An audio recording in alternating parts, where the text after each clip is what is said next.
You can now hear Movie Heaven, Movie Hell on Stitcher. Stitcher is radio on demand. Listen anytime, anywhere. Stitcher is an award-winning free app that lets you listen to all your favourite shows, plus discover from 20,000 news, entertainment and sports shows. You can also create your own custom playlists. Stitcher is available on iOS, Android, Nook, iPad and in over 4 million car dashboards. It's on demand and it's on the go. No downloading, no syncing, no wasted memory. You can stream your favourite podcasts from Stitcher. Don't have Stitcher? Download it free today at Stitcher.com or in the App Store. And please leave us a review and rating on Stitcher. Thank you.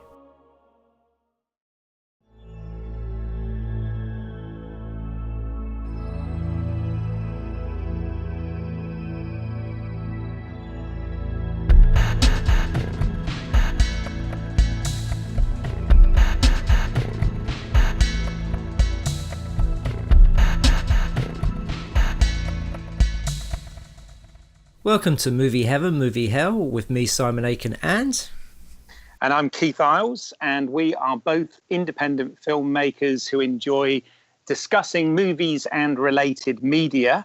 And for this series of special episodes celebrating 40 years of Star Wars, we're really pleased to welcome back to the podcast filmmaker Charles de Lauzirika. So welcome back, Charles.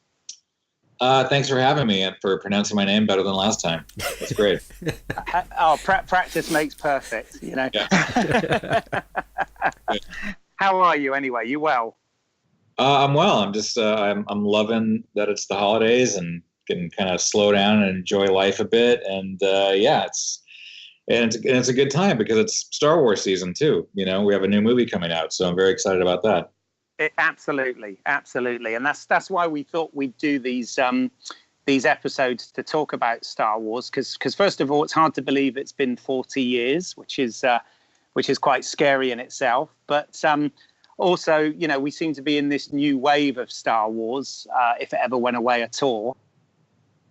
And so much has been said about Star Wars, and there's so many podcasts out there about it and conversations that we thought, for this one, we'll kind of make it about what Star Wars means to us, and we'll sort of focus on the original trilogy and sort of where we were and what that meant for us. So as you're the guest, Charles, would you like to start on that one?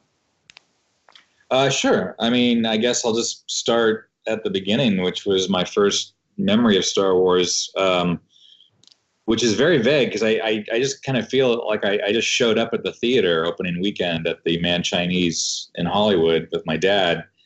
I don't really remember much of Star Wars before then. It was just sort of like everyone was just sort of like being summoned, almost like on a cosmic level. It was almost like actually like more like Close Encounters, where you just had like this thing that was drawing you to this one site to see this one miraculous thing. And I do remember being in the courtyard of the Chinese theater where they had the posters and the lobby cards on display, and they had lobby cards from the film. And this would be like sort of a major spoiler today, but back then one of the lobby cards was Han and Luke in the throne room, the Rebel throne room at the end of the film with Chewie behind them. And I thought, and not knowing anything about the story, and I was like 7 years old or whatever. Or no, I was 9 years old.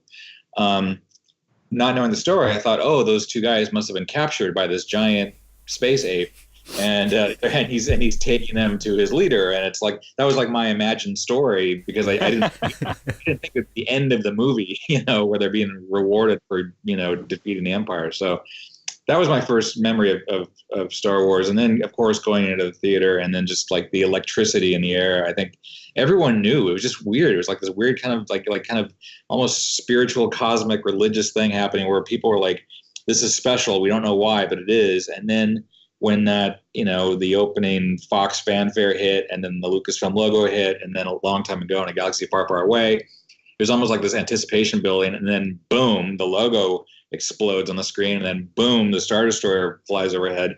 It was just like we were being destroyed and rebuilt as like new beings. It was like this very strange experience. I just felt like I was reborn on that day, and I've been a Star Wars nerd ever since. It is I mean, I hate to keep going back to like it being a religion, but it kind of is. I mean, I really do feel like I embrace it on a very deep level that I haven't embraced many other forms of pop culture. Well, over here in Britain, Jedi is official religion. Mm-hmm. And so it should be. Yeah. So it should be. I mean, without wanting to sound too dramatic when I say this, but you know, for me, Star Wars has literally informed. It has made me the person who I am now, because for me, it was literally the beginning of everything. You know, I'm always going on about, you know, age and how I wish I was younger and all this sort of crap. But all joking aside, I'm actually really pleased that I grew up in this sort of Star Wars generation, because like my dad, he sort of grew up with Westerns and war films. And I guess the new generation, it's kind of Harry Potter and, you know, Fantastic Beasts and stuff like that. But, you know, Star Wars for me was literally the beginning of everything, because it was the first film I ever saw at the cinema. I don't remember exactly when it was. I was very young.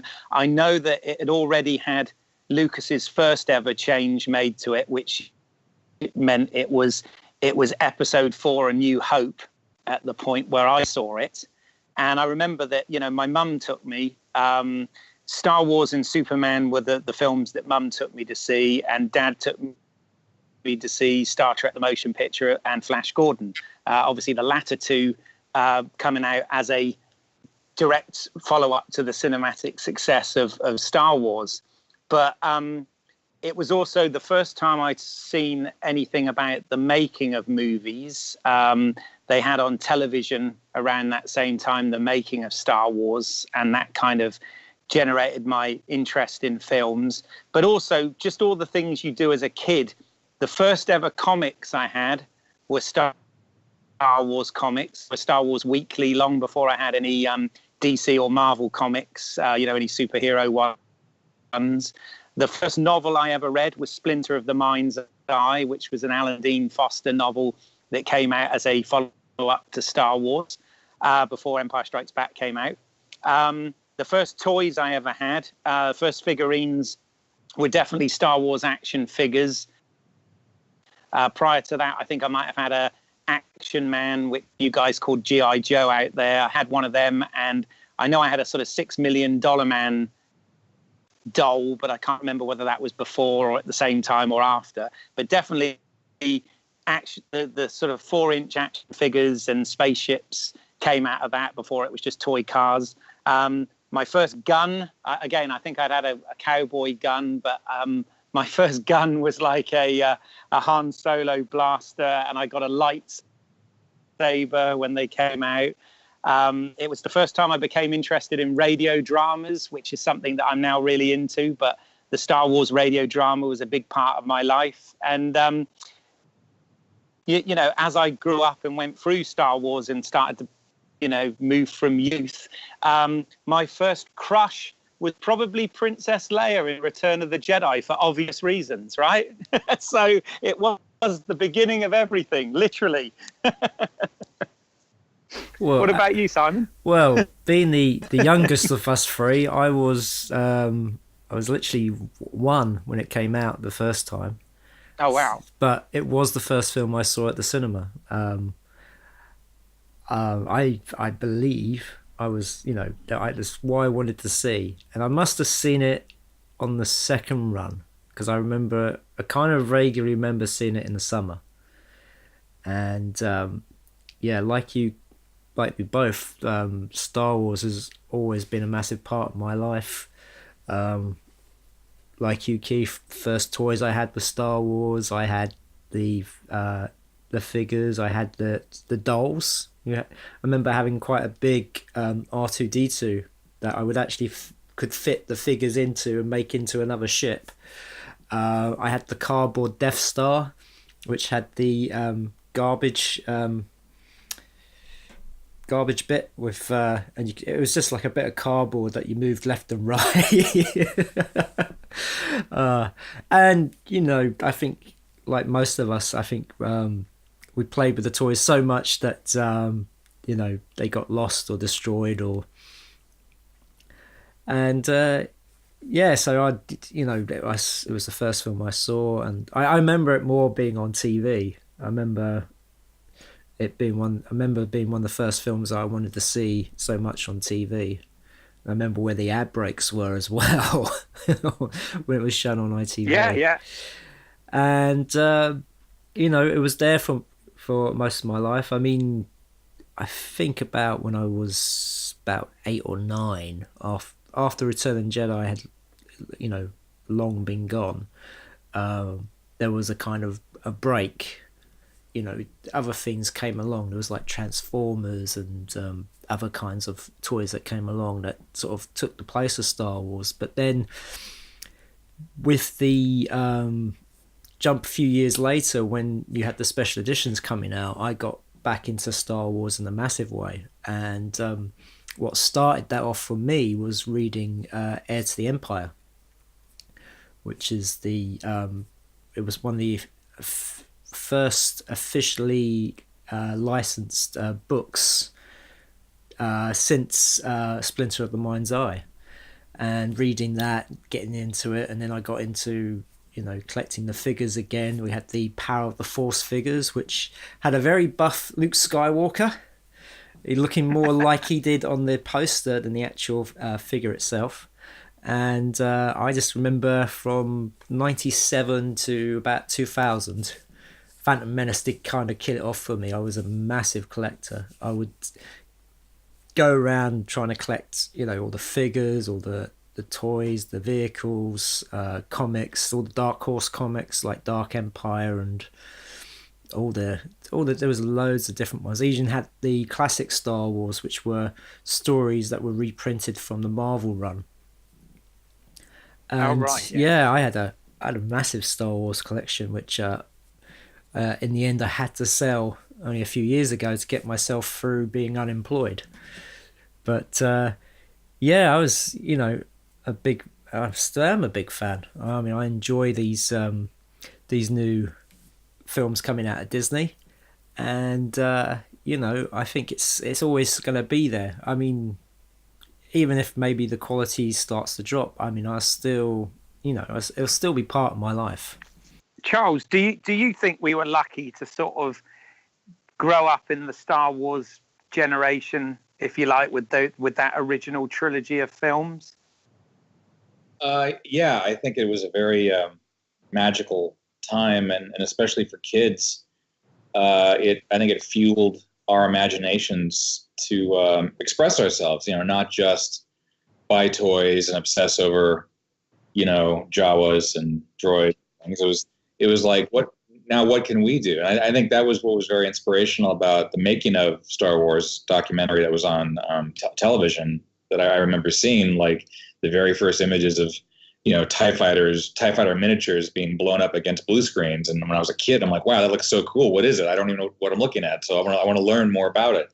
And just that notion of like a kind of a master wizard revealing his tricks for you, you're like, well, I want to try those tricks, and that's what was so great about Star Wars for me, was not just that it was massively rousing entertainment, and not that it was like this kind of geeky phenomenon that we could all like buy into, but also that it inspired you to do your own thing. And I really appreciated that. And I think when I look back on my, relationship with Star Wars, the parts that I don't want to say I regret, but the parts that I wish that I hadn't been so obsessed with were kind of like the toys and the fan-ish side of it. And I wish I was more focused on being inspired to, use those lessons of filmmaking and do more of my own thing, which, I've slowly been doing, but I kind of wish I hadn't divided my time between being a fan and an aspiring filmmaker. I wish I just went straight to aspiring filmmaker, but I think that's part of the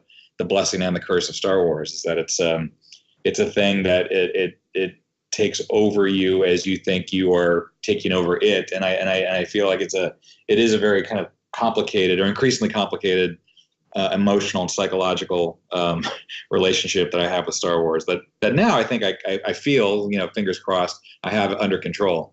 But I went through many years, even decades, I guess, being just obsessed with it, on a fanatical level. And therefore I think I feel like I have a lot of knowledge about, the movies and some of the expanded universe stuff. And I have a lot of love for it, but I also feel like I also learned a lot of filmmaking techniques and skills from Star Wars that then dovetailed into other movies and other experiences. So, it's not a love-hate. It's a love-like, I think, situation. Yeah, no, that makes sense. I mean, I remember when I was at school, and this must have been after the whole trilogy had aired, but there used to be a documentary on the BBC called Horizon, and there was one particular episode called How to Film the Impossible, and what it covered the special effects aspects of not just Star Wars, but it also covered things like E.T. and Close Encounters, Third Kind, etc. But it showed all of those wonderful craftspeople at work at ILM, and it showed you how they would do composite shots and how they'd work with miniatures and how they'd use motion control and how they'd use matte paintings and all of that sort of thing. And I remember just we had a VHS machine here at the time, so I actually recorded or got Dad to record the episode, and I remember watching that so many times and just being really excited to think that grown-ups would actually tell these stories and make these films using models, which were effectively like toys, but would actually film them to tell these stories and create these worlds. And I remember just feeling so inspired by that, and I felt like it made it okay for me not to want to let go of my toys as I started to get older, if that makes sense. But I mean, I never pursued visual effects in any way, shape or form. It just became an interest of mine, which obviously most of that has gone digital now anyway. It certainly was one of, and there were other films and stuff that inspired me, but it was certainly one of many films that inspired me to want to become a filmmaker and become interested in filmmaking and telling stories and creating things for absolute sure.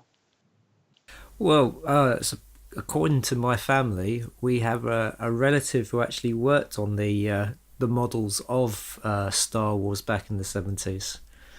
But for the life of me, I can't remember who he was or if they sort of mentioned his name. But there is the idea that one of my family members did work on it, which is that's for me is amazing. Yeah, you want to be following up that one. Yeah, well, it's one of those stories where it's kind of vague, so it may be true, it may not. I prefer to think it's true and just leave it at that. Fair enough. So Charles, what are your thoughts then? I mean, see, you've said it very well about how you've got this sort of almost like love-hate relationship with Star Wars over the years, etc.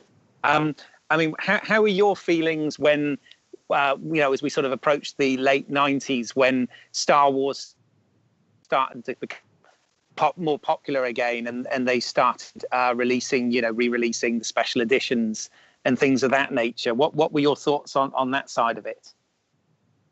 Well, I mean, it was interesting because I remember when I actually went to a charity benefit premiere of Return of the Jedi a few days before it actually opened. So I was in full bloom as a Star Wars nerd. And I was sitting there at the end, and I became incredibly sad because I realized that was it. That was the end. Like, this thing that I was so madly in love with was over. Because it became clear that, Lucas didn't really want to continue at that point. And, all the articles said, this is it, this is the final chapter. And, even though it wasn't, it still felt like it. And it was, for many, many years, obviously. But like the rest of the 80s, and there actually was a little glimmer of hope in 1985 when the first Power of the Force line of figures came out and toys, which built upon the original Kenner figures. These aren't the muscle-bound ones from the 90s. These are like there was a series called Power of the Force before the next Power of the Force line, but then it was like the Dark Ages. Then it was like nothing was really going on, and I kind of let go, and I kind of started thinking, well, all right, I'll move on with my life, even though I still love it. And then you had the little hints with Heir to the Empire and things like that, but when it was like 1996-ish, I think, when they announced Shadows of the Empire, right? That was the multimedia. It was the game. It was the book. It was the soundtrack. It was the comics. It was the toys. It was like the first sort of, at the time, sort of in canon new chapter for Star Wars, which took place between Empire and Jedi. And that felt like, oh, we're gonna, we might be getting back into the game a bit for us fans to and enjoy Star Wars again. But, that was kind of like a mixed bag. I thought the game was a lot of fun. The N64 game I really enjoyed, and I played quite a bit. The book and the story and all that, it was, it was okay. It just felt like another sort of like in-betweener story that wasn't like massively important to the overall saga or the, what we knew then as the saga. But there was always the hint over the years that maybe the prequels are coming, maybe they're going to start working, and there were always a lot of rumors. And I don't know. It's like when I saw the very first, it was Time Magazine. I remember they had a very tiny picture of the very first production art from Phantom Menace, and it was of it was like this on Coruscant, and it was of like this sort of transport shuttle on a landing platform, and that's all it was. But it felt like, oh, now it's going to be real. There really are going to be more Star Wars movies. So at that point, my love sort of renewed, and my interest re-energized, and suddenly I was back in. So much so that when they had the very first, I don't think it was called Force Friday back then, but the very first, when the toys went on sale for Phantom Menace, I was out there with all the other maniacs in line, loading up on Darth Maul this and Battle Droid that. And you think, oh, it's going to be great. It's going to be just like it was before. And just to show you how nuts I was about the Star Wars movies coming back, I was living at the time in 1999. I was living in Hollywood. I had an apartment within walking distance of the Chinese Theater. And about a month before the movie was going to open, a line formed. And it was these guys that were just like camping out for a month ahead of time, but they were doing it in the name of some charity. And I went down there to check it out, and I signed up for the line. Now, the thing is, I wasn't going to spend a month in line. There's no way in hell I was going to do that for any movie. But I signed up, and they would let you kind of like log in and log out so you could amass hours in line. And I have to admit, I cheated a bit here and there just because I live so close. I could go home and take a shower and not just be stinking up the sidewalk like so many other people were doing. But it was just this amazing. I think I called it force stock. Like it was like Woodstock, but it was force stock. It was just crazy nerds that looked like they were basically like hippies out in the mud, except it was for Star Wars. So it was fun, And I remember opening night, we all went in, and I had got great seats for the very first midnight show, and I was pumped. And we were all like, there's tons of people with lightsabers in the audience, and it was like a rock concert. And you could almost tell immediately, like the air was being slowly let out of the balloon.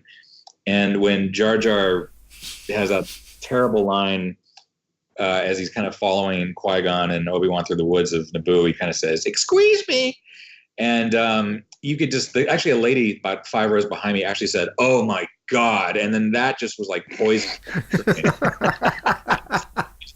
Everyone sort of like their eyes and face palming, and they're like, "Oh no, what happened?" And then it was like 2 more movies of the same thing after that. It was just like, oh, what a we came all this way. We took the pilgrimage. We came back, and we were, you know, rewarded with the prequels. So, you know, that was a big wake up call. In fact, I walked out of the theater, and a reporter from the LA Times was out on the street, and she asked me, you know, what'd you think? And I said, well, I want to thank George Lucas for inspiring me to become a filmmaker, and now I want to thank him again for waking me up and snapping me out of Star Wars, you know, because I was sort of like, I'm done, you know. It's like, no way I could follow with this, and yet of course I did, because it's also an addiction, and you can't let it go that easily. But yeah, it's definitely been a roller coaster, you know, of ups and downs with Star Wars. But I think now it's a bit more. I feel a bit more grounded in my love of it. Like I can kind of keep it at a certain distance. I can still enjoy it, but it doesn't, you know, control my life. Well, I found personally as a collector, there was just too much stuff, and every year there's more and more stuff flooding the market. So, you know, there's all these different books, and there's all these different figures you can collect, and different variations of the same figure, and it just got, you know, it absolutely just got like, well, I'm just going to spend all my money on this stuff, and I'll never have like a full collection. I think out of all the things that I did keep after selling all my stuff was actually a book of like Star Wars collectibles up to about 98. So you had all the original stuff, and it had everything in there. It had all the figures, it had all the you know, like pillowcases, bed covers, you know, everything that was ever made of Star Wars from the 70s to the late 90s. And for me, I kept that book because it's just like, yeah, you know, like I can now look back at what I used to collect and stuff, and enjoy it from afar without having to go through all the pain of, you know, not only paying that money to get this stuff, but actually the search for this stuff, because back in the 90s it was really difficult to get this stuff. We didn't have eBay, so you actually had to, you know, hit the pavement, go to shops, hunt around, and, you know, try and find this stuff. And some of the stuff had to be imported as well from the States. So yeah, it was I enjoyed all that. I enjoyed the sort of the hunt for all this stuff, but I mean, I look back at it. Yeah, I enjoyed the hunt quite a bit, actually. I mean, I would go to when I was like, well, I started collecting, like seriously collecting. I mean, collecting, like keeping things mint in the box, collecting. Yeah. From like, I don't know, age 11 or 12. I mean, from early on, I recognized like I want to keep this stuff mint, and I would go to swap meets, and flea markets, and all these like, you know, back channel ways of trying to find things. And back then, like you could go like in 1981 or 82, you could go to some store out in the middle of nowhere, and they would still have original 1977 Star Wars, 78 Star Wars toys out, you know, that you could still get mint. So you could actually find those things. And a funny aside, in 1985 or 86, actually, I was in London, and I went to L Street Studios to try to talk my way into a tour or something. And I kind of got close, actually. I got a very nice letter from Robert Watts at Lucasfilm, and then he wrote me a nice letter, and they gave me a couple Temple of Doom t-shirts. It was nice. But there was a toy store near Elstree that I just happened to wander into to kill time. And they had a whole wall of carded Yak Face and Anakin Skywalker figures that are, you know, now are worth like tons of money. And they were like trying to sell, they were on sale. Like they were trying to get rid of them. And of course, if I could go back in time and tell my 18-year-old self, throw away all your clothes, take your suitcases, and load your suitcases up with these things, you'd be rich, you know. I had exactly the same thing. I know the toy shop you're talking about. It was there up to about 99, funnily enough. It sort of closed just before Phantom Menace came out. But yeah, there was actually a lot of shops in the local area that had a lot of Star Wars stuff up to the mid-90s. And it was only the fact that I didn't have much money as a kid, I couldn't buy them. But I mean, we're talking Millennium Falcons in the box, AT-ATs, you know, all these sort of big collectible toys. And they were just there on the shelf gathering dust. Nobody wanted them.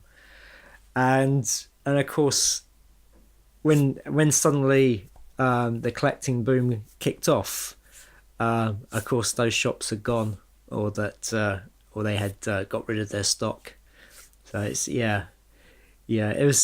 it's funny to think there was that phase in between the end of Return of the Jedi and up towards near the special editions, where there was all these Star Wars toys in shops just gathering dust and nobody wanted them, and now of course they're worth a lot of money.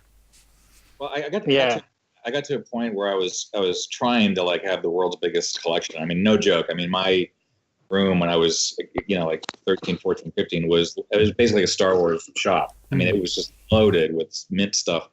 And then having, like I was mentioning earlier, we're going to like swap meets and things. I met this guy named Steve Sansweet, who was, digging through people's, bins and things looking for Star Wars stuff. And, as we know now, he became like a huge force in Star Wars collecting and a big super fan. And he worked for Lucasfilm, and now he's got Rancho Obi-Wan, which I think is unquestionably the world's biggest Star Wars collection. But back then he was living in LA in Silver Lake, and he actually had me come over to his place, and he had added a second story to his house for all of his Star Wars stuff. And I remember getting there, and I immediately when I saw it, I like this instant migraine hit me, and I almost started tearing up because I realized I had no hope at all of ever catching up to this guy. Like there's no way in hell I could have a collection that matched his. And this was back like in 1982 or something, or 83. So, but he was very nice. He always would give me something from the collection whenever I visited. Like, I remember one time he gave me a Japanese Y-wing, a little Y-wing. I can't remember if it was like a candy or a little tiny rubber figure or an eraser or something. You couldn't tell because it was all in Japanese, but it was always nice. They would give you a little trinket from the collection when you go over. So, but that's when I realized, I'm going to move on from collecting Star Wars because there's no way I'm going to catch up to him. Yeah, well, it becomes almost overwhelming, doesn't it, after a while? I mean, I used to obviously play with the figures and whatever when I was a kid. And, I always used, now I sort of feel sorry for my mum and dad, bless them, because, all this stuff was quite expensive. And I know they didn't have a lot of money at the time. And of course, I lived up the road from the kid that had everything. So there was a kid up the road that had all of the vehicles and all of the play sets and like multiple stormtroopers and, all of this stuff. Whereas I just kind of had one of each character that came out and used to keep them in absolutely pristine condition. I mean, I didn't keep them in the box. I played with them, but, I used to try and look after them. And they're probably in my parents' attic somewhere in a box to this day. So I quite like your idea, Simon, about buying the book of the collectibles so that you've almost like got a photograph of what you used to have to look back on. That's probably a better way of doing it. Yeah. So, I mean, because as you say, there is no way to ever get everything. Because there's always more. There's always more stuff, and there's always, different countries have different things as well, and you could just drive yourself to ruin sort of chasing this stuff. I actually saw a TV show over here. I can't remember the name of it, but they go in and they like clear out people's stuff to make room, and they did a Star Wars edition where this guy, his whole house was full of Star Wars stuff, pristine in the box, and he had like, he could have 3 or 4 of the same thing, and it just was cluttering the whole house. I mean, he had wife and kids as well. And in the end, they took all this stuff to a warehouse, and they didn't fill it, but they took up a lot of space with what he had, and they literally downsized him to a display room up in his attic. They did a really nice job, and it literally was, it kind of stopped at the staircase to his attic. It couldn't go any further because his family had enough. They were sick and tired of just being surrounded by all the stuff. That's understandable. That is understandable. But Charles, you mentioned the whole sort of Shadows of the Empire thing that they tried to kick off, and I remember that very well as well. I mean, I remember there was even Joel McNeely had recorded a soundtrack to it when it wasn't even a film, which was quite amazing. But I remember I sort of bought into all that because I sort of thought, this is because it's set between movies. That's kind of a really interesting time in the sort of Star Wars saga there and whatever. But what it struck me as is whereas, because obviously it was a gap filler between two films, they couldn't really do anything too drastic with the characters, and any sort of new characters that they introduced, you pretty much knew weren't going to be around for very long because they weren't in Return of the Jedi or whatever. So it seemed like a really good idea that didn't quite work to me. I don't know. Did you feel that way about it, you guys? Yeah, I mean, I like I said before, I enjoyed parts of it. Like, I really enjoyed the game. The soundtrack I thought was actually really good. It was just kind of like the story and characters were just kind of a little, like, not to my taste, I guess, to put it politely. I kind of thought the Prince Shizor, or whatever his name was, thing was kind of a little Star Trek-y for me. It didn't have the grit and the kind of used world vibe that Star Wars had. It started becoming a little bit more, I don't know, regal and kind of costumey. It just became less about like a space western and more of like just cosplay, with these characters. I mean, he was kind of like not my favoritely designed character, I have to say. And the whole notion of him being kind of like a seducer and having these pheromones that would blah blah blah. I just I'm like, that's not Star Wars to me, and I just want to stick with like the characters I do like. And but again, it's like even though Dash Rendar was kind of like a Han Solo surrogate character for the game and for the book and everything, I was fine. I was okay with it because the gameplay was a lot of fun, and it was just I kind of feel like, well, if there was a compelling story to tell between Empire and Jedi, they would have made a movie out of it, and I kind of feel like the gap between Empire and Jedi was needed. Yeah, basically it was just about rendezvousing on Tatooine and rescuing Han. Like, that's kind of what all that had to happen because they knew where Han was. You didn't have to do this whole side story of other planets and other things and all that. So anyway, long story short, it was fine. I just didn't really buy into it that heavily. Oh, and by the way, the other thing I want to mention though is, like, in the book, I remember this was a big turnoff for me, was there was a foreword by George Lucas, and at the time, we were all under the belief there were going to be 9 episodes total, right, in the Skywalker saga. And in the opening foreword, George Lucas said that he was basically explaining what Shadows of the Empire was and how it fit, and he said, so this will be this will be an in-between story of the complete 6-film saga. And I was like, six films? What are you talking about? There's 9, So I felt like he was already kind of hedging and backing out of trying to, complete the full saga back then. Yeah, I mean, I really enjoyed the game, and it did feel like everything that was surrounding it was just a way of promoting the game.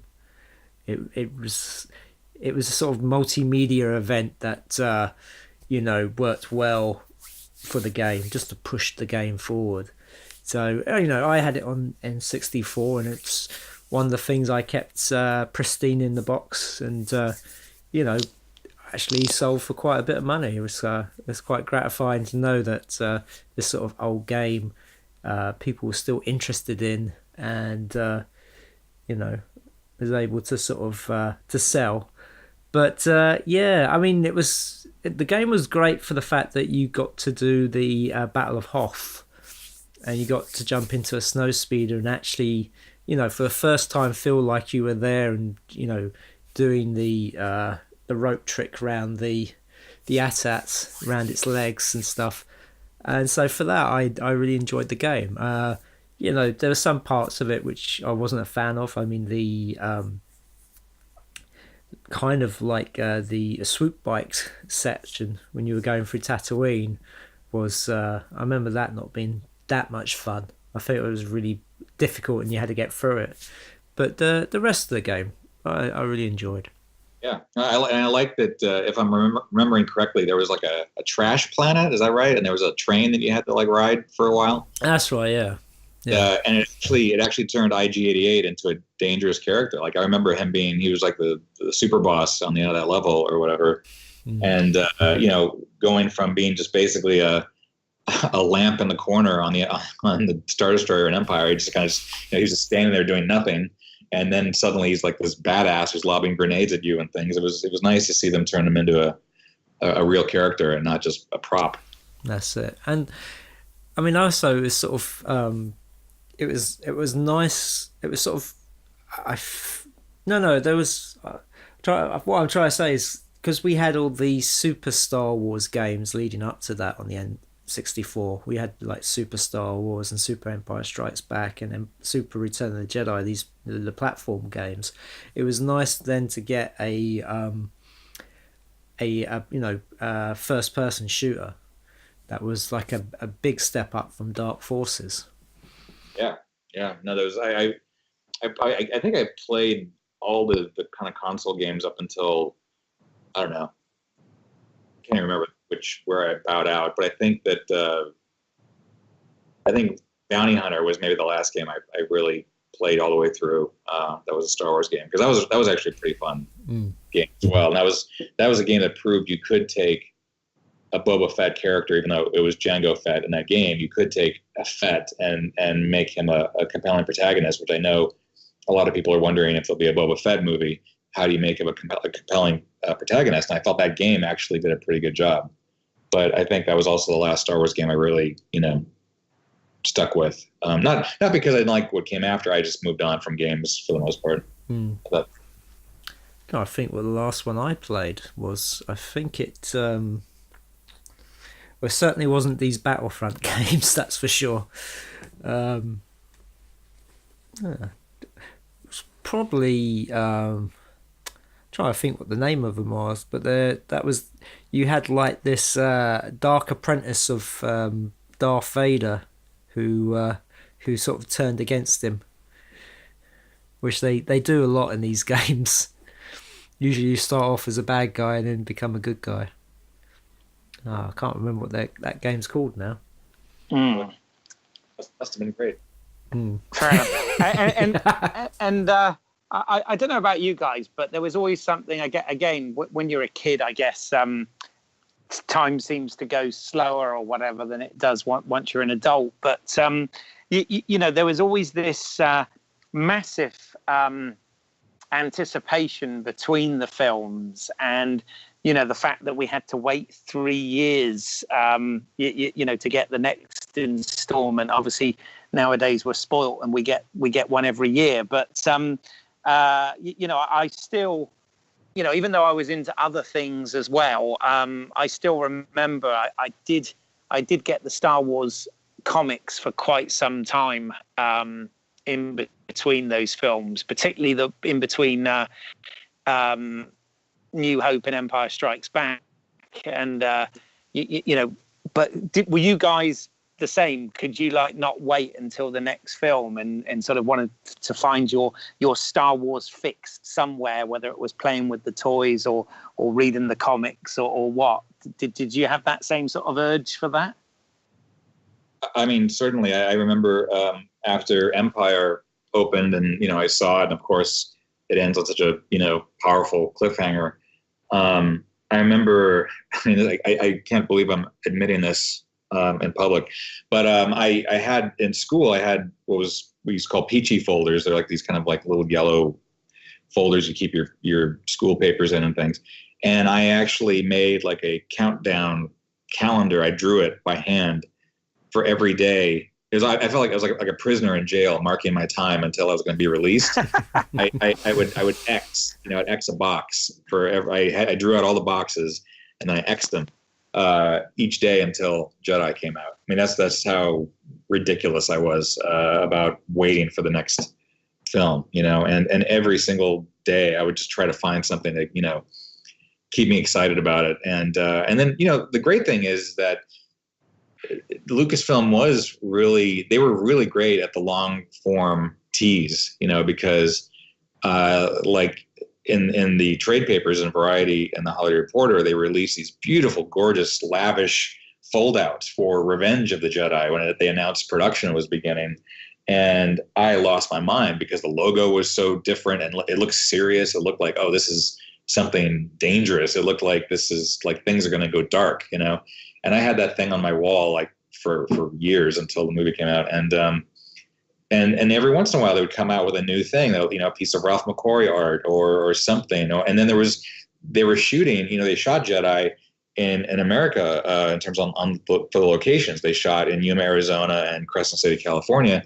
And so not so much in Crescent City because of the forest for Endor, but in Yuma for all the Tatooine stuff, you know, they built the sand barge, like half of it out in Yuma. And you have people who are like vacationing out there. They're on like dune buggies and ATVs and they see like this giant, like, you know, spaceship, you know, not spaceship, but like a science fiction ship out in the middle of the desert.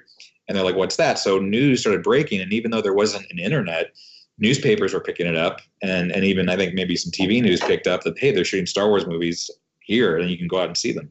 So that was kind of fun, you know? And I had a friend living in Crescent City for the Endor shoot and he managed to get a hold of call sheets, right? And Blue Harvest t-shirts and stuff. I mean, he was feeding me stuff, you know, before Jedi opened. So I felt like I was kind of in the know in a very minor way, but it was still fun, you know, because back then, again, with no internet, you didn't have that sort of network. It was kind of like, you know, like a World War II kind of spy situation where you actually had to get stuff physically, you know, and it had to be snuck to you from the set and you couldn't just have it emailed to you. So it was a very fun time to kind of be deprived of Star Wars, frankly. But being deprived of it was fun because it just built up the expectation for when you actually got it. You know, it was like tantric sex, I guess you'd want to say. You know, it's like you're just kind of waiting for the climax. Yes. Well, myself, when Return of the Jedi came out, I was 6, going to turn 7, so I was really quite young. I don't think I knew what sort of anticipation was. The first time I heard about Return of the Jedi was I saw a TV show called Entertainment USA, and right at the end they went, oh, there's a new Star Wars coming out and here's the trailer. And, you know, I got to see, you know, these clips of what was going to come. I was like, oh, wow, you know, seeing C-3PO at the gates and Luke Skywalker jumping onto the barge. And I remember it was very much, the images I remember from that trailer were very much of the stuff that happens on Tatooine. And I was like, wow, this looks amazing. It's like Luke Skywalker scaling up a wall or something, you know. And but I didn't so it was from that point onwards, and I think it was only like maybe 3 or 4 months before the film actually came out where I was aware of its existence, because I still had Star Wars and Empire Strikes Back. I mean, certainly Star Wars was on the TV and I had a VHS copy, and I'd seen both films many times, and like Keith, I had the comic books, and so that was all keeping me kind of entertained. So to have this new movie come along was great. But then when Return of the Jedi came out and that was it, then you did kind of feel this void, you know. And it's like, oh, is that it? There's not going to be anything else. You know, you go, oh, but then I think nothing else would have been better than what we got with the prequels. Yes. Do you have an opinion on the prequels, Charles? Oh, many. I don't think we have the time for that. It's funny though, because I've I've adopted a kinder approach to the prequels of late. You know, when I saw them, I was furious. And I felt betrayed by Star Wars. And I was just like getting ready to just, you know, burn my Star Wars fan club card. But it took a while to kind of realize, you know, it's a separate thing. And there's a whole generation of kids that actually do like them and like those stories. And I feel like, you know, I had my time with it. I had my trilogy that I grew up with. Why not let these kids have this trilogy if they really do enjoy it? and frankly, people love to rank the films, like which one is better than the other. And I've really come to kind of maybe a semi-controversial opinion, which is that I actually think Phantom Menace is the best of the three, which I think a lot of people think I'm nuts to say that. But here's my reasoning is I feel like the Phantom Menace of all of them is the only one that's sort of pure, uncut George Lucas. It's like he had no feedback. He was just doing what he wanted to do. And everyone around him was along for the ride because they felt like, well, he must know what he's doing. He's the master. And so he made the film that he wanted to make with absolutely no audience feedback and no backlash or nothing. And then Attack of the Clones to me is complete, like it just feels like a course correction movie. And it feels like it's just kind of pandering to fans, like, oh, you like Boba Fett, here's Jango Fett, and you like this, here's that, and it's darker and it's more quote unquote edgy and all that. And it just felt like it was just reacting to the backlash of Phantom Menace. And then Revenge of the Sith to me is the one that is actually I think Attack of the Clones is easily the worst of all the Star Wars films, but I think Revenge of the Sith is kind of the most painful because it had the juiciest story to tell. It's like they kind of wasted a lot of time with 1 and 2, with all of like these other kind of side stories and things, which ultimately serve that trilogy. But I don't think it's what we as fans maybe signed up for when we heard there was a new trilogy on the way. Revenge of the Sith had the juiciest story to tell because it had to basically tell so much story that had been ignored in 1 and 2 for the most part. It had to tell so much story about the fall of Anakin Skywalker, the rise of Darth Vader, the clash between Obi-Wan and Anakin, and it had so much that it kind of, I felt like it felt like very abridged, and it felt kind of sketchy versus being a deeply engaging kind of climax of that first trilogy. Because I think we all imagined as kids what the prequels in our heads would be like, because we had heard, through various other sources, like some of the novelization of Jedi mentioned the lava consuming Vader, during when his duel with Obi-Wan. And so that was sort of like, okay, they're fighting against lava, and you start to imagine these things because you're a kid and Star Wars excites you.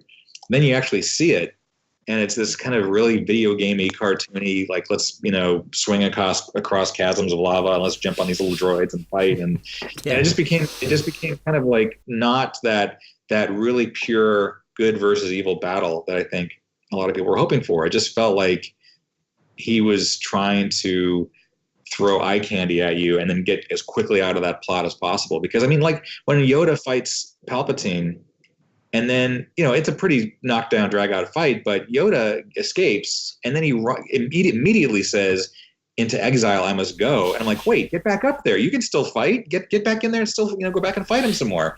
And just like, it was such a cop-out. Like, everything was such an easy out in Revenge of the Sith, and that kind of really was disappointing because I felt it had the most potential because it had so much story. It was going to be I felt like it was going to be jam-packed with all the good stuff because 1 and 2 kind of ignored the good stuff. And then we got kind of like a partial pass at it, and it felt like we missed an opportunity there. But that's me. I'm a bitter old Star Wars fan, so that's my take.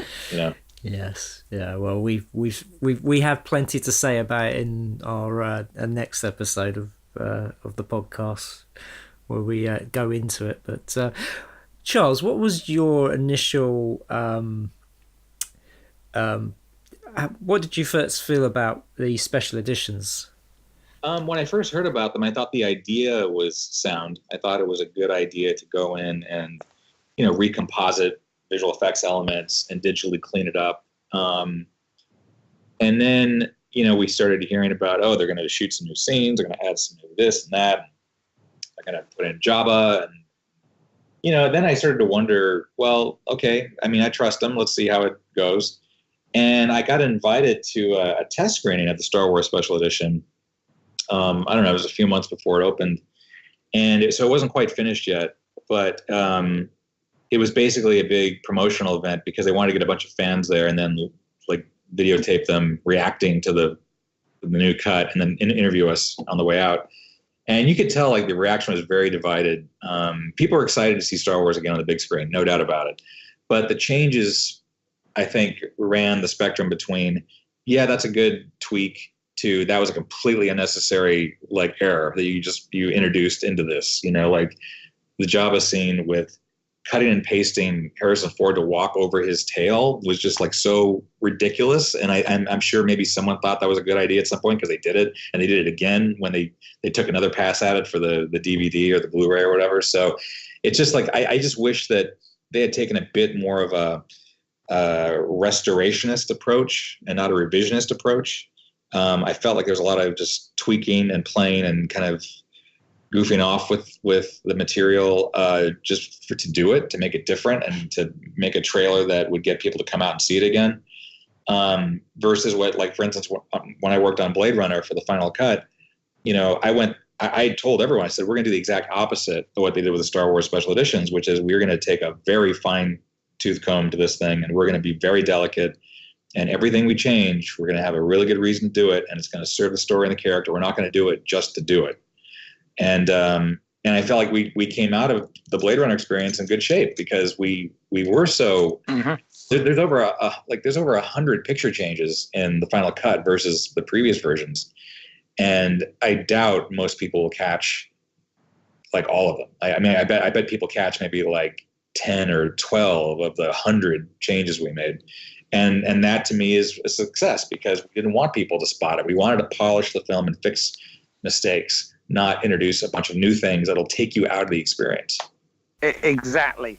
With Blade Runner, they did exactly that. They fixed things, continuity things and little mistakes, and just made it all tighter and just work better without drawing attention to anything. Whereas with the special editions, yes, they cleaned everything up, which was great, but they felt the necessity to add all these elements, and not only to add them for the special edition, but then to keep on adding and messing with it, forever. I mean, the most controversial being the Greedo shooting first thing, which I always thought was ridiculous. I hated that and still do.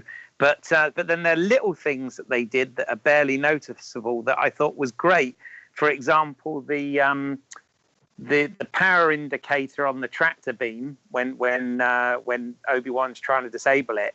Obviously, in the original cut, it had power and whatever written in English, and tractor beam written in English and everything. Whereas they went in and they changed it to the sort of the hieroglyphs that the Aruba or whatever they call the Star Wars language is, and you still understand exactly what it means, but it's one of those fixes that most people wouldn't even notice, which worked, as opposed to a major change like Greedo shooting first, which was terrible. So that's the difference between restoring and polishing something, as opposed to actually trying to change the narrative of certain things, which is what they seem to do with some of the special edition choices. And it was funny because again, there were some things that they didn't change. Like initially with the Empire Strikes Back special edition, they didn't replace the Emperor hologram with Ian McDiarmid, and to me, that would have been an obvious change that would have made sense from a continuity point of view. I know they eventually did it when it went to DVD, but they didn't do it with the initial special edition. And that was one of those things that I was expecting them to change, and they didn't. Instead, they gave us more Wampa, which I felt like we didn't really want. So it was weird. Yeah. Well, I remember there was great excitement amongst the Star Wars community. We were going to get to see stuff put back in that had been cut out that we always wanted to see. We assumed that a lot of the Tatooine stuff with Luke and Biggs was going to be put back in. And, and also we wanted to see the Jabba scene because we knew about it. And so when it came out, I was very happy of seeing it again on the big screen. Again, I went down to the Odeon Leicester Square to see it, and especially Star Wars. It was a great experience because it was like seeing it with an American audience. There was cheering and there was people laughing, and making comments, and you know, it was all great fun. But of course, you know, once you get past that and you're looking at it with, you know,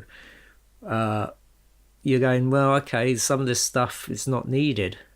The Jabba scene, yeah, it definitely doesn't be needed because Greedo says exactly the same thing as Jabba does. So we're just getting a repeat of the same information, which we don't need. You know, why would Jabba come down if he's already sent a subordinate to come down and, you know, tell Han the same stuff? So, you know, it didn't make any sense apart from a bit of fan service. Say, look, here's Jabba. Oh, look, and there's Boba Fett. You know, there you go. He's in all 3 films now. You know, we got a little bit extra Biggs in the first one when they're on the base at Yavin, and you sort of see Biggs a bit more in those scenes, and I quite glad to see him. But it was a shame we didn't get much of the Tatooine stuff at the beginning, because we'd seen that in the comic books and in the novelization, and you know, it would have been cool to have actually, you know, seen that put back into the film. Yeah, I mean, the thing with that big scene at Yavin, it did feel, because we didn't get the stuff at Tatooine at the beginning, that Yavin scene did to me feel a little redundant as a result of that, because it didn't really have anything to pay off on, if you know what I mean. But yeah. I mean, yes, it was nice to have the addition, I guess. Yeah. But and just sort of say about with Empire, with the whole sort of Wampa stuff, we wanted to see the actual Wampas attacking the rebel base, or the whole thing with C-3PO taking the sign off, and the snowtroopers going into that room that had been been sealed because of these Wampas. And of course, now having seen that extra footage, found out it's not that great. So it was kind of a good thing they didn't put it back in. But yes, I agree. The whole sort of extra Wampa stuff in Empire was a bit, yeah. It's just, you know, we saw enough from the original for him to be such a threat that we didn't need to have all this extra, you know, stuff put in. I mean, it doesn't really match. No. That's the other problem with it. Yeah. It doesn't really match. It's like, and you know, the bit at the end of Empire with Darth Vader doing his whole "get me my shuttle," you know, and then you see him boarding the shuttle and the shuttle flying up. It's like, yeah, okay, we get that. I was funny because when I went to see Return the Jedi, I think it was this weird thing where there was a lot of anticipation for Star Wars, and then not many people, I think people came out for Empire, but when Return of the Jedi came out, it was like it went very quickly. It didn't hang around so much as the other films did in the cinema. I mean, I actually had to catch it at a multiplex on a Saturday morning. You know, that was how much out the door it was when I got to see it. And again, I enjoyed it. Return of the Jedi was the film I can remember seeing the first time at the cinema. And but yeah, some of the changes in it, I mean, like the music, the song in Jabba's palace. It's like, don't get me started. Yeah, we didn't really need that. Yeah, and then of course the additions they've made since just keep making it worse. I mean, the whole no at the end of Jedi, and the whole thing with like hiding R2-D2 behind a bigger rock. Again, stupid. Yeah. It's just change for change's sake. Yeah. What about you, Charles? What do you think about you mentioned a little bit about New Hope, but what did you think of the Empire and Jedi changes? Well, for me, Empire's changes were the most painful because Empire was already a perfect movie, you know, and I think anything you do hurts the film. I don't, like, for instance, when I was a kid, I never sat there scratching my head thinking, gee, how did Darth Vader get the shuttle and then get the executor before the Falcon did? I never ever thought that, because the movie is moving at such a fast clip, not just in terms of pace, but also emotion, that I don't need to see the logistics of, you know, the shuttle and all that. And I feel like that's actually something that cursed the prequels a bit, was tons of takeoffs and landings. Like, there are so many takeoffs and landings. And I kind of started to formulate a theory, which I'm not going to share completely with you right now, but I'll just say that I think the Star Wars films, the original 6 that George Lucas produced, are autobiographical. I mean, I think Star Wars is certainly, you know, about a young kid, you know, growing up in Modesto, and he wants to kind of like take on the Hollywood establishment, and he gets into a car crash and it changes his life, and then he, you know, goes off and tries to find a new way forward. He's like our new hope. And that you can actually look at Empire and Jedi and kind of break it down in similar ways that reflect his life, right? The prequels, I started thinking, what was George Lucas's life like leading up to the prequels? And I feel like by that point, he was running a multi-billion-dollar company. He was a multi-billionaire. And between the original trilogy and the prequels, I'm sure Lucasfilm, you know, they did, obviously with like Industrial Light and Magic and Skywalker Sound, they did a lot of great work on other movies. But when it came to Star Wars, it was basically licensing, right? It was basically just toys and shirts and books and music and whatever. So that's what kept the money coming in. And I imagine George's, you know, responsibilities for the most part, and this is a sweeping generalization that I'm pulling out of my ass. I can't claim to say that this is really what happened, but I was imagining that his day would be driving to the ranch, getting out of his car, going in for a meeting, taking meetings all day, getting in his car and driving home. And I thought that's why the prequels are filled with takeoff and meetings, you know? And I think that reflects his life, you know, in the prequel era. Yeah, no, I see what you mean there. Yeah, that's a good theory. I mean, for me, I agree with you, Charles. Empire didn't need any changing because it was perfect anyway. And like you said, one line, get my ship, is all you need. You don't need all the rest of it. So I didn't really think, and again, they've removed it again since. But Luke, when he has the confrontation with Darth Vader and goes down the Bespin react shaft thing, they put in him going, ah, and I was like, oh no, why did they do that? It made it look like he slipped and fell or something, you know. But then I noticed in the DVD editions they took that out again, so so he realized the error of his ways there. But yeah, Jedi, you know, I hate most of the changes in that. I hate the fact that they turned like the Salak into the creature from the Little Shop of Horrors or whatever. That to me made no sense. It made much more sense to be this dormant creature that lies there and just digests slowly, you know, as opposed to having to see it come out of the pit, as it were.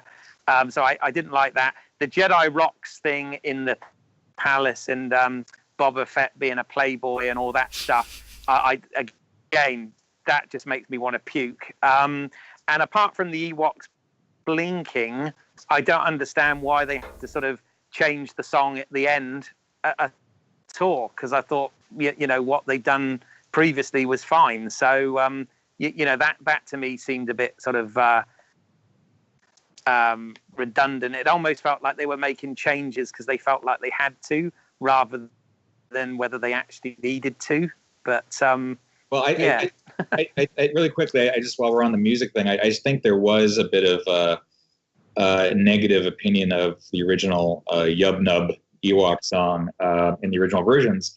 And I will say that the Jedi Special Edition has two things I actually do like. I like the Bantha herd that we see out in the desert before Jabba's sail barge kind of appears. I think that's agreed. I like that.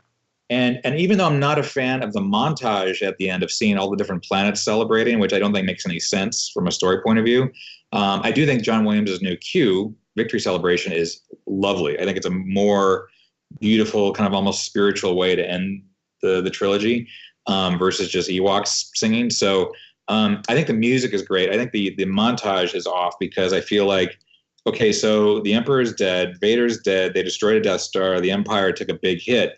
However, for the Empire to really be the Empire, they have to have all kinds of armadas and stations and other generals and governors and things throughout the galaxy, that even though this was a major blow against the Empire, it's not like the entire empire is going to collapse, right? There's going to be a power vacuum and other guys are going to take over, and Coruscant is not going to flip overnight. So it just seemed a little, again, too cutesy and too tidy. I agree.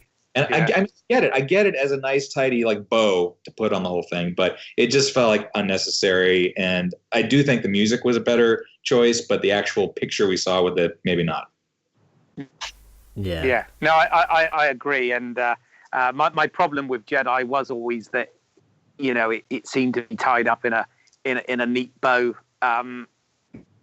You know, where the galaxy should be vast, and you know these problems would continue. So yeah, I mean, in terms of, you mentioned the music, I mean, John, whether we're talking about the original trilogy or the prequels, I can never fault anything that John Williams has done with these films, because the music across all of them is absolutely fantastic. And I even think that with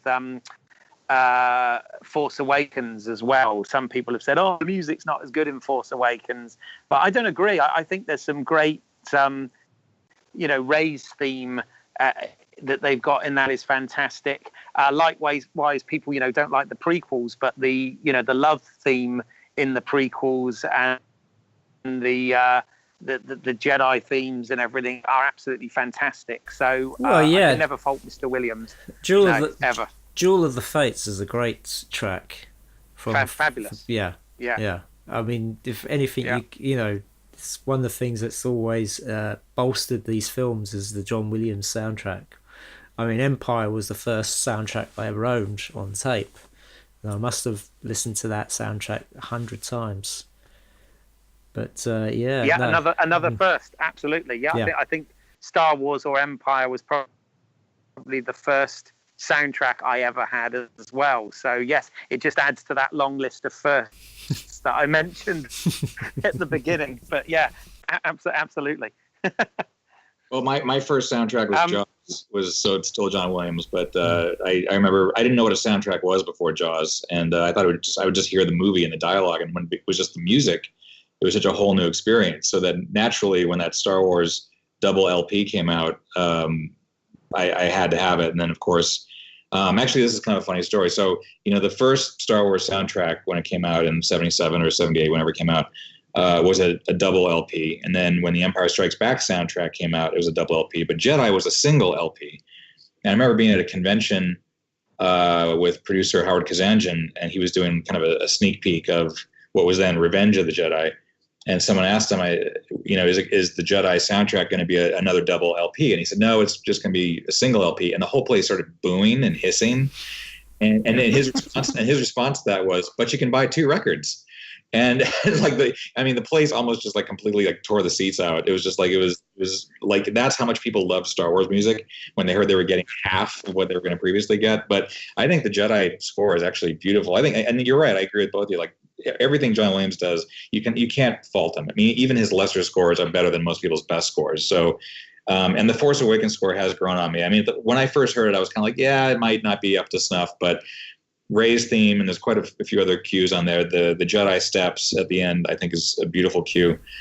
So, you know, it's you just have to remember that I think when we were kids, our brains were more, you know, malleable, and when we hear a score or a cue or a tiny little theme, a motif, like Boba Fett's kind of like barely there motif in the Empire score, that registers with our brain like it's a full-blown A-list hero score. And then you hear the same thing today as adults, and we're like, it doesn't really register. Well, that's because our brains are kind of set in their ways. You know, kids probably, you know. Yeah, we were less cynical as well back then. Yeah. You know, we used to take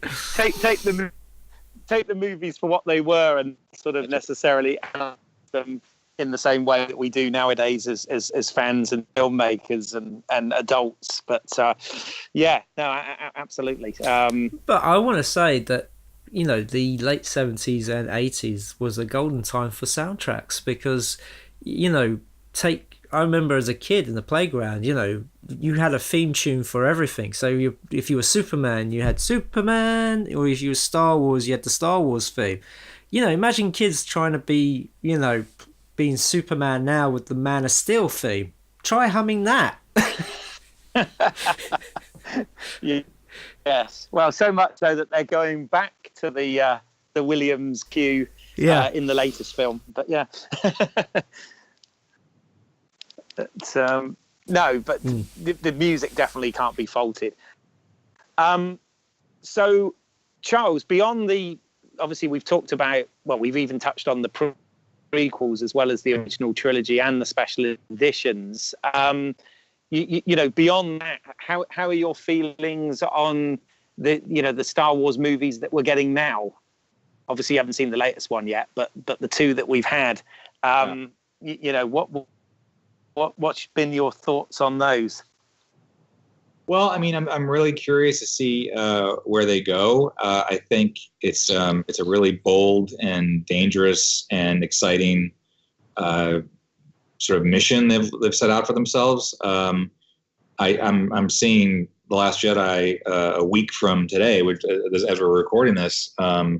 So I'm actually really excited to see what Rian Johnson does, because I think he's a very interesting filmmaker, and I really do hope that Disney and Lucasfilm continue to explore using independent filmmakers, not necessarily big studio directors that, you know, are used to this type of kind of like big budget, big, you know, type of filmmaking. Because I think I tweeted about this a while ago, which was, I wonder what the reaction would have been had the internet existed or a Twitter existed in 1979 or 1981 or 82, when they announced Irvin Kershner as the director of Empire and Richard Marquand as the director of Jedi.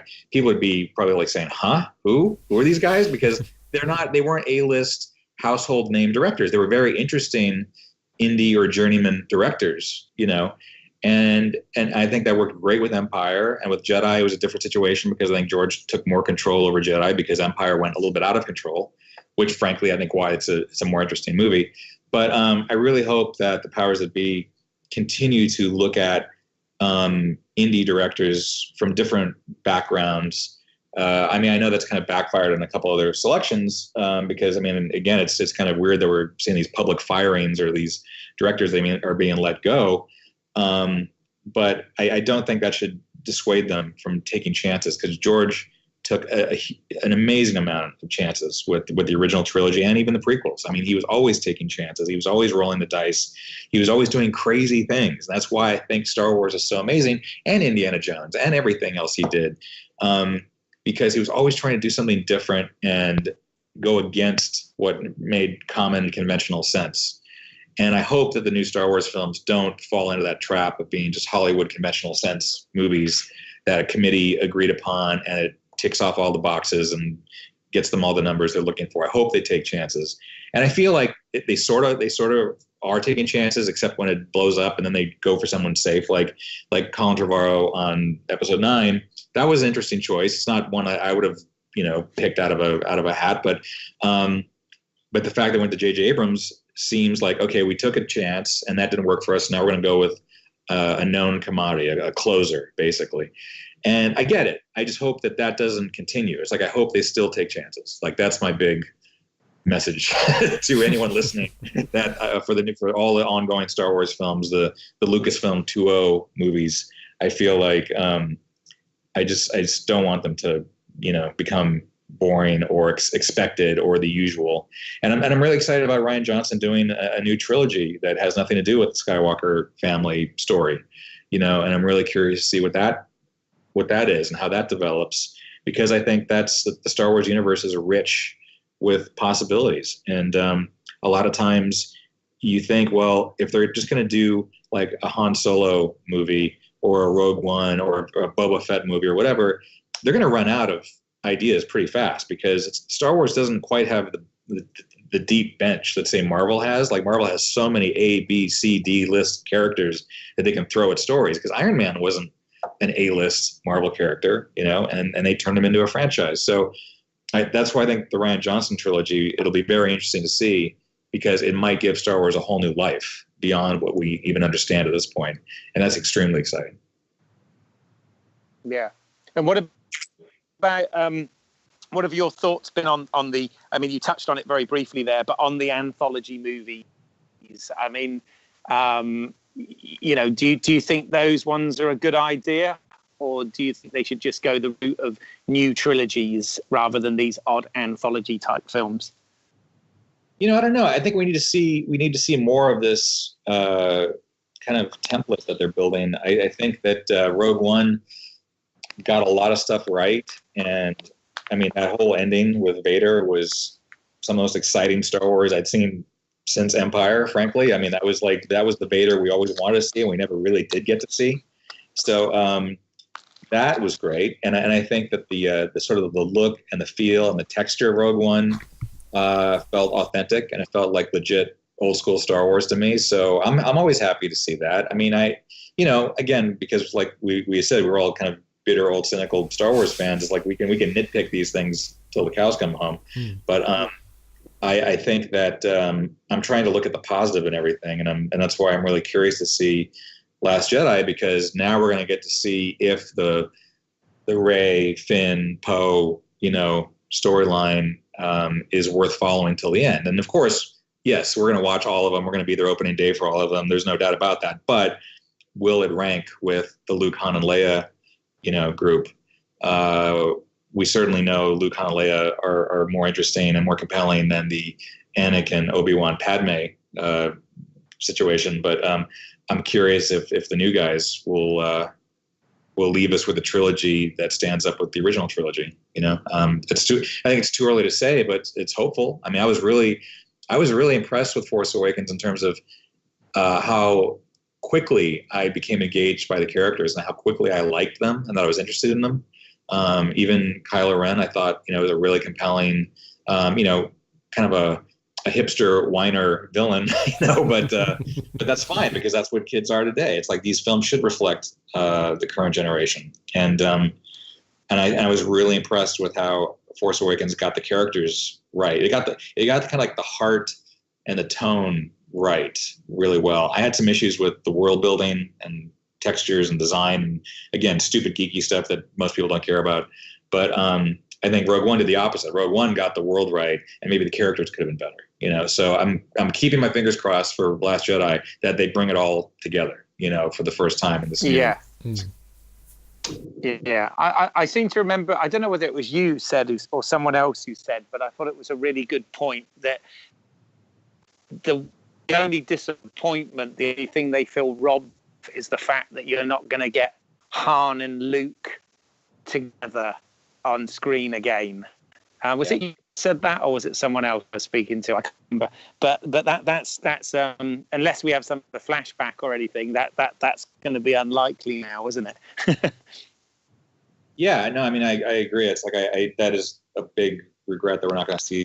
I assume we're not going to see those two guys together. I don't think Han is force sensitive to have a ghost back, but I think that again, you can Monday morning quarterback these things till the end, and then you can keep thinking that J.J. Abrams should have included Luke in the final confrontation between Kylo and Rey. Like the red and the my visual before even I saw Force Awakens was Kylo's red blade, Rey's blue blade, and then they're kind of at an impasse. They kind of clash. There's like no clear winner. They're gonna basically kill each other. And then in the distance between the kind of the X of the two blades, a green lightsaber lights up, and then Luke is there because he felt in the Force something was wrong and he had to come here. And then it's like, okay, at least let's say Han is mortally wounded. He gets as far as, Chewie carries him to the Falcon. He doesn't fall off the catwalk. And then at least Han and Luke have one scene together where they could even do a riff on the Jedi Jabba's skipped bit with like, or Jabba's palace bit with, how are we doing? Same as always. That bad, huh? I mean, like have that little bit of a,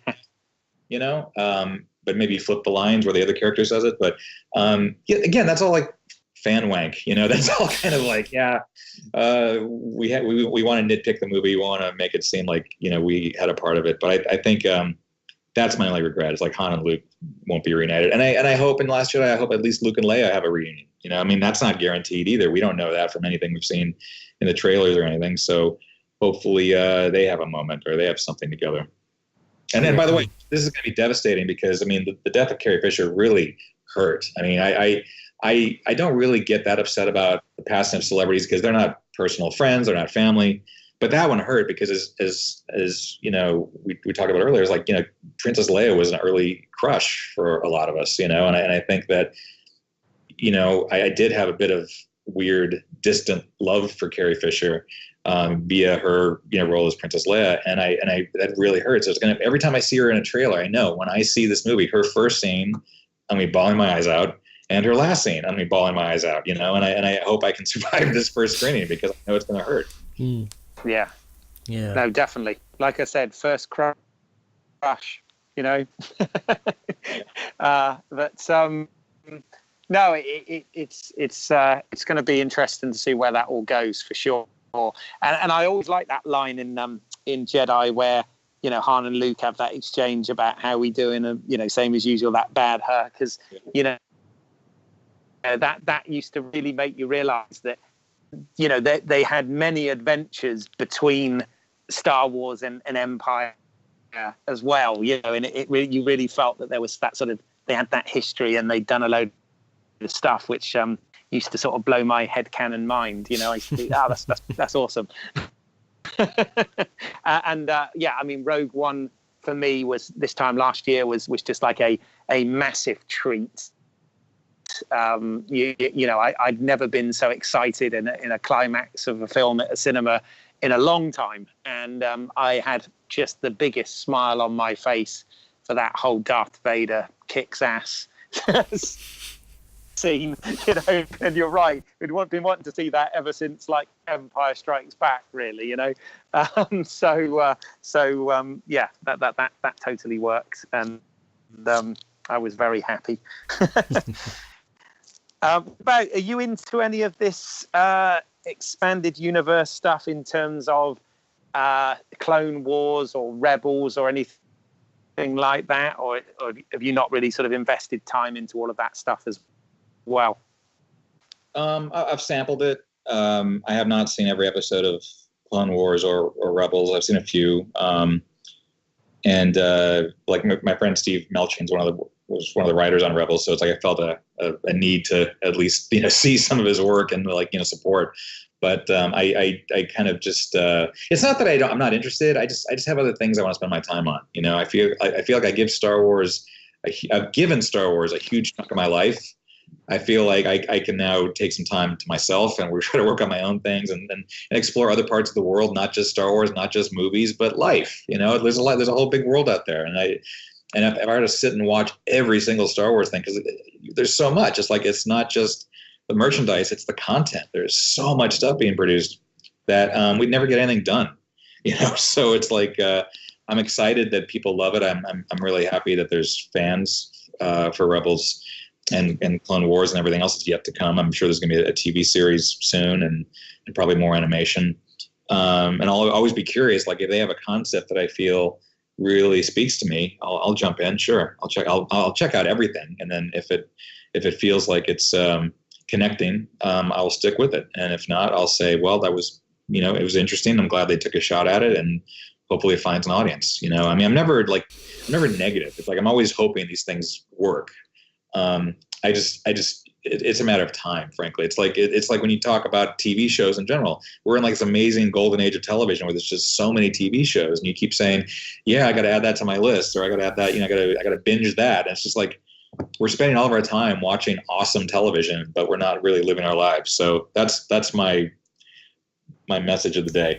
It's like I think that's an absolutely fabulous sentiment, and I agree wholeheartedly with everything you're saying there, and you're mirroring my own feelings, because I almost feel that there's too much to keep up with, which is actually a nice problem to have, but right, like you said, we've got to get on with our lives in the meantime. So a very good point there. I mean, do you guys follow the expanded universe and everything else? Well, I'm currently watching Rebels. I have like the first three seasons on Blu-ray, and me and my girlfriend we really enjoy it. So yeah, it's a very decent show. When it first came out, it did look very sort of child friendly. It sort of looked very kiddie, but actually watching it, it has grown on me, and there's some serious storylines in there, and it's all to do with the building of the rebellion. So Yes. it's sort of those building blocks. So it's been quite enjoyable. I mean, we sort of space them out a bit just so we can we don't watch them all in one. We always have like an episode to watch every weekend, and so but yeah, sort of enjoying it. And I mean, I've seen a lot of Clone Wars when they were on Sky One, and again, there were some good storylines in that. But it was all right. But I mean, back in the 90s, I did expanded universe in a big way, comics, books, you know, whole lot of stuff. All of which was a waste of time now because they're legends anyway. Yes, but there you go. Now, I mean, I'm the same. I'm a big fan of Rebels. Actually, I think Dave Filoni, who's the runner of that's done an incredibly fantastic job with that series, and it is very, very enjoyable. So I'm into Rebels. The Clone Wars I've not seen much of, I must admit. I did see the original, the older animation hand-drawn cartoon ones that came out. I had a DVD set with those, and I watched those. Those were pretty good. And then they released the movie to tie in with the series of the Clone Wars theatrically, and that was very kiddified, and I was kind of somewhat disappointed. So I didn't really bother with the rest of the Clone Wars. But I've heard through other podcasts and whatever that there is actually some really good stuff in there, and it is bought by the same people who are doing Rebels now. So so maybe again adding to a long list that seems to grow quicker than it shrinks. Maybe I'll get into the Clone Wars at some point, but at the moment it's just been the Rebels series and obviously the movies.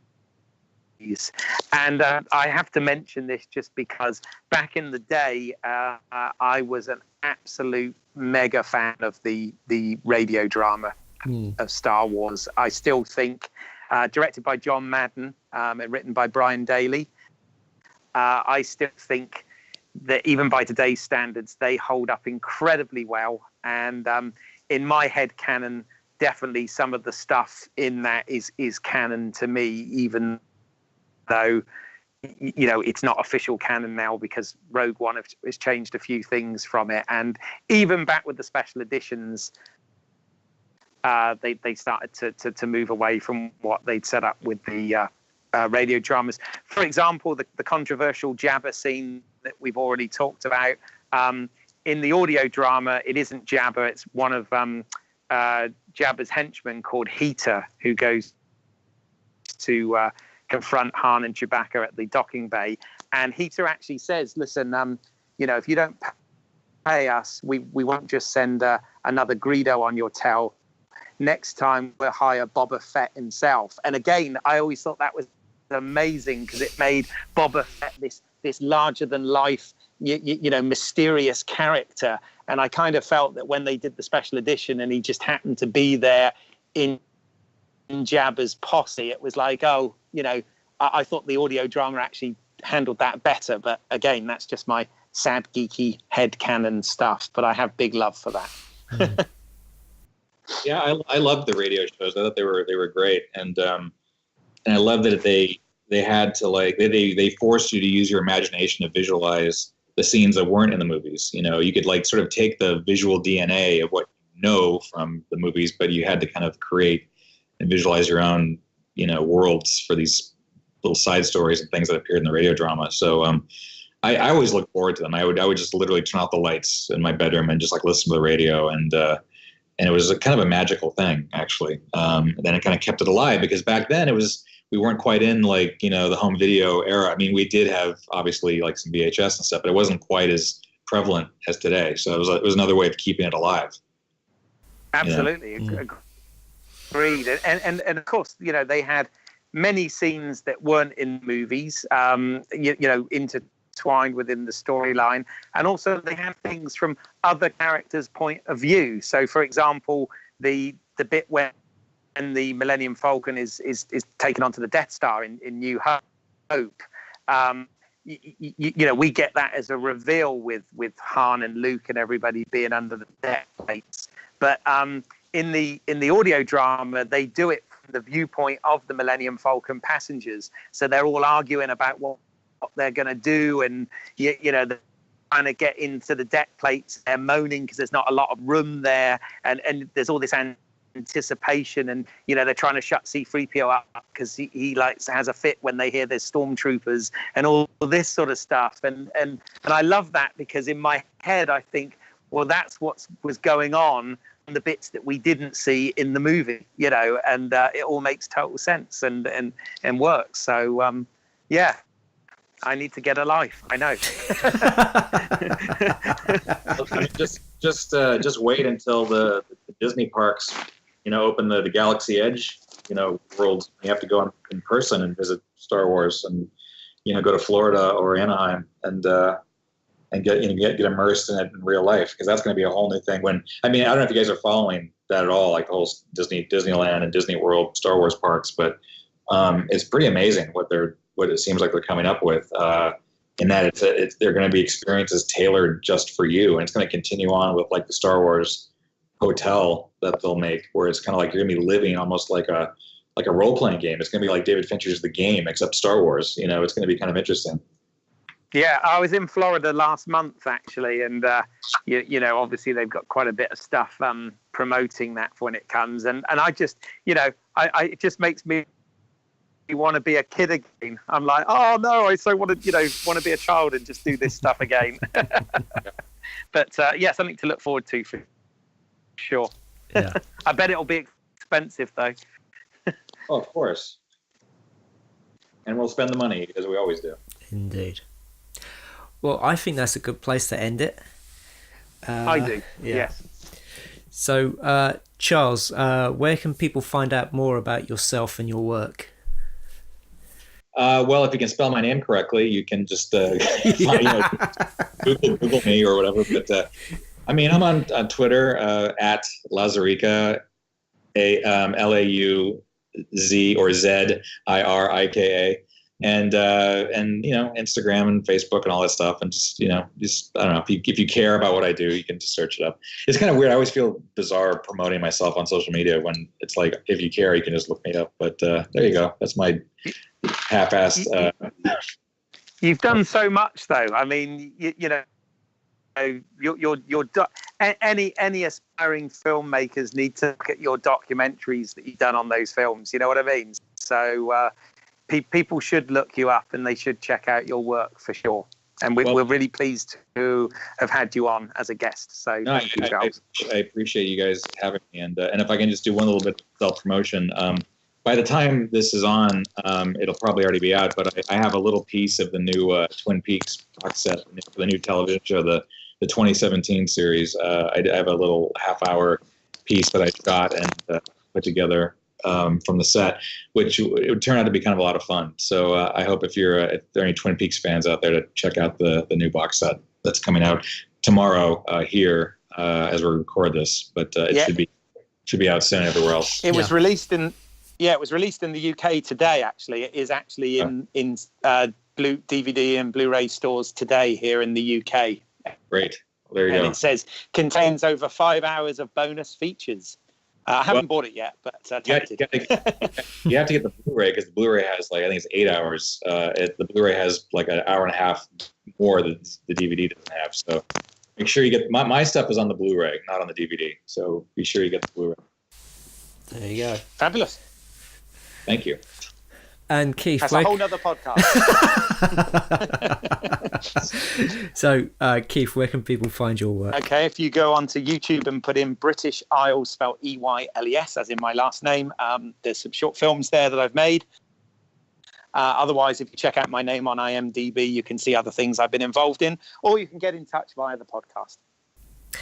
And as always, you can find my work on independentrunnings.com. You can listen to this podcast on iTunes, Stitcher, YouTube, and all good podcast providers.